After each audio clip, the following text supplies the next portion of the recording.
Hello, and welcome back to Data Literacy and Data Visualization. I'm Professor Braumoller. Today we're going to talk about natural experiments. We're going to talk about what they are, why they work, and the logic is essentially similar to experiments, which we explored in the last lecture, and what some of the pros and cons are. So what is a natural experiment? Well, a natural experiment is a quasi-experiment. That's something where the logic works in the same way that an experiment does. But the assignment to treatment and control groups is not controlled by researchers. Instead, it happens via some random mechanism.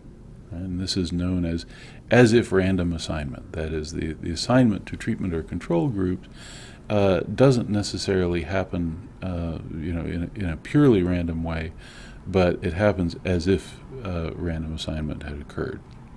Now, the thing to keep in mind throughout all these examples is that getting identification, that is, coming up with a persuasive causal relationship between your purported cause and its effect, can often hinge on how random this assignment really is. Now, I'll give you a few examples.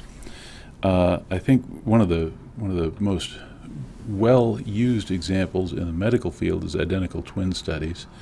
You can control the genetics because with identical twins, their DNA is identical, right? So any differences in outcomes that you observe have to be attributable to different environmental treatments. Now, those treatments aren't assigned totally at random. To claim that all of the environmental treatments in someone's life were assigned at random would be to claim that person's life was really lived at random, which is not what we're saying. But they do, identical twins, whether they're separated early, separated later on, very often end up in different environmental situations because of jobs, careers, family, so on and so forth. And the effects of those different situations are remarkably easy to disentangle from the effects of genetics. So sometimes I wonder if identical twins don't just start being harassed by medical researchers from day one, because it seems like there's so many identical twin studies out there that they must just constantly be on someone's list. Another interesting example, is studies where you examine cases in which there's assignment by lottery. And this doesn't happen very often. And people claim that government does things, sort of poorly or inefficiently or at random. Well, sometimes they're actually right when it comes to that random part. Believe it or not, sometimes governments do things at random occasionally. And one of them is the Vietnam draft lottery. And an economist, Joshua Angrist, took a look at the Vietnam-era draft lottery, and he found that people who were drafted, or people whose number came up in the lottery, on average earned 15% less than people who didn't. So that's an interesting case where you can sort of say, well, assignment to the treatment condition, being selected to go to Vietnam, really pretty much did happen at random. So there's no reason other than this that their earnings should differ. Another interesting example was a jobs training program that the government assigned people to at random. And Robert Lalonde wrote up, I think it's the most famous piece in the American Economic Review, where he examined the results of this program, showed that the job training program increased the 3-year earnings of people who were in it by about 8%. And again, since the people were chosen at random in the government, in the government program, there was no other reason for that 8% increase in earnings to have occurred.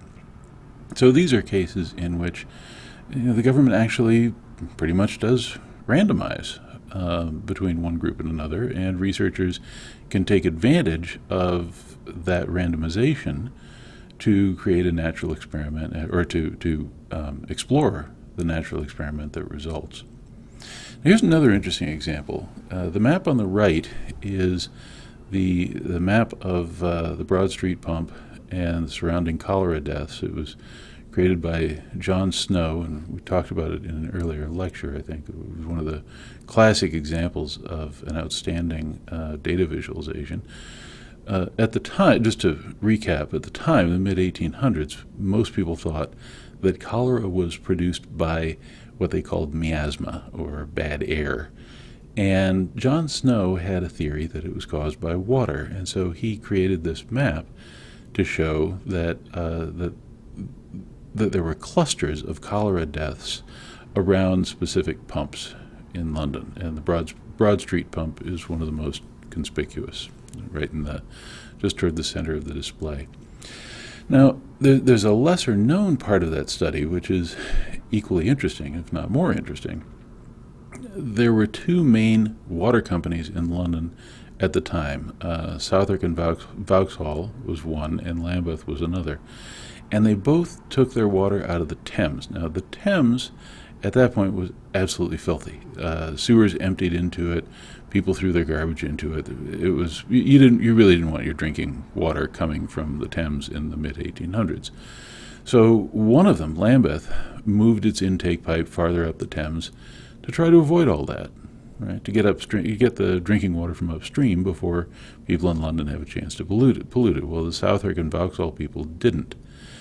Now, this wasn't all that widely known, and when people moved into a new house, those who did have water service in the house, which was by no means everyone, made their choice of water company effectively at random, based on which one was cheaper at the time, or there really wasn't a compelling reason to choose one or another for service. It's not like one of them had a monopoly. Both of them had pipes that ran to most houses, where they got service. So just about any house you moved into, you had the choice between Southwark and Vauxhall on the one hand and Lambeth on the other. So it set up a reasonably solid natural experiment where you could take a look and see, all right, well, if these really are chosen at random, what is the result of having your house served by one company versus another? Well, it turns out that Southwark and Vauxhall really should have moved their intake pipe farther up the Thames in the same way that Lambeth did, because the rate of cholera illness in houses that were served by Southwark and Vauxhall was considerably higher than either those served by Lambeth or those in the rest of London. So this was a very neat natural experiment that allowed John Snow to pin down gather further evidence that water really was the problem when it came to cholera in London in the mid-1800s. Another example from an economics journal about peer effects and alcohol use among college students. And this, I have to warn you ahead of time, this will probably confirm your parents' worst fears, so you may not want to show them this lecture. I don't know, you may want to show them this lecture and have them help you get out of a bad situation. Who knows? But the question that these two researchers explored is, how much does having a roommate who drinks alter your GPA? Now, they were able to take advantage of a lottery situation at a large Midwestern university. They don't identify the university because they got information from it that they could only get by promising not to identify it. They had two pieces of the main metric that they had for drinking behavior came from the entering student survey from the Cooperative Institutional Research Program, which asked students, how often do you drink, among other things. And you'd get to think, I drink a lot, frequently, I drink occasionally, I don't drink at all. So since roommate assignment was at random, they could take a look at the impact of being assigned to have a roommate who drinks heavily or moderately versus being assigned a roommate who doesn't drink at all. They could take a look at the effect on the student's grade point average based on whether or not the roommate they were given drank. And the results were kind of interesting. They were concentrated largely among males, And what they found is that if you are a male college student who's a frequent drinker, who has a roommate who's a frequent drinker, that will reduce your GPA by 0.28 points on average. If you are a male college student who has a roommate who is an occasional drinker, that will reduce your GPA by about 0.26 points. And again, what makes this a credible claim is that we've eliminated the influence of all other variables by randomizing the treatment, that is, randomizing the roommate that you're given. Okay? Now, we have to keep in mind with natural experiments a really big caveat, and that is that sometimes random assignment is somewhat less random than it seems. Lotteries generally are random. There might be some exceptions. If your uncle is the guy who's running the lottery, maybe you won't go to Vietnam. But by and large, they have to be, they generally are mostly random. Twins' lives are not led at random, so there are a lot of things that you can't rule out, but you can rule out genetics in twin studies, which is what makes them so valuable.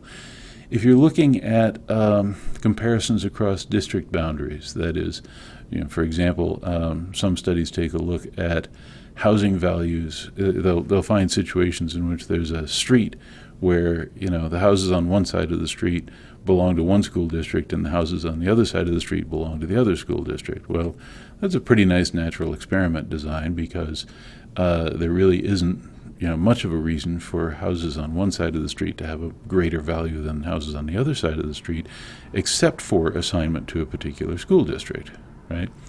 But those district boundaries probably could be essentially drawn at random. They could just be sort of, well, we need this many people in this one, this many people in that one. The district should be about this size. Or they could be politically motivated. I mean, people created them. They may well have created them for a reason.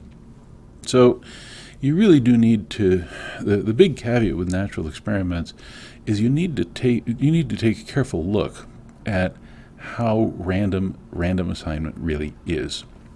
Because if the answer is that it's not really random, then all of the benefits of the natural experiment kind of disappear. Finally, just in the larger picture, what are the pros and cons of natural experiments? Well, the pros are you can get natural experiments that are broader in scope than regular experiments, right?